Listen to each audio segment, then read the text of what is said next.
জানো, কতবার তোমাকে ফোন করতে চেয়েও ফোন করা হয়নি। কত শত SMS লিখেও শেষ পর্যন্ত সেন্ড করা হয়নি। যতবারই মন চেয়েছে তোমার সাথে কথা বলতে, ততবারই মন বলেছে না থাক।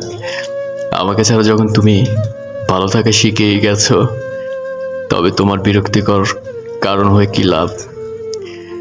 মাঝে মাঝে মনে হয়, যদি তোমার হৃদয়টা আমার হৃদয়ের সাথে পাল্টাপাল্টি করা যেত, তবে হয়তো তুমি বুঝতে আমার ভেতরটা ঠিক কি হচ্ছে। জানো তো, তোমার অবহেলা আমাকে প্রতিনিয়ত ভেঙেছে। একটু একটু করে অভিমানে, অভিযোগে কত রাত জেগেছি, কেঁদেছি। কিন্তু আমার সেই অভিমানের ভাষা তুমি বুঝোনি। হয়তো ইচ্ছে করেই বুঝতে চাওনি, বা বুঝেও অনুতপ্ত হওনি।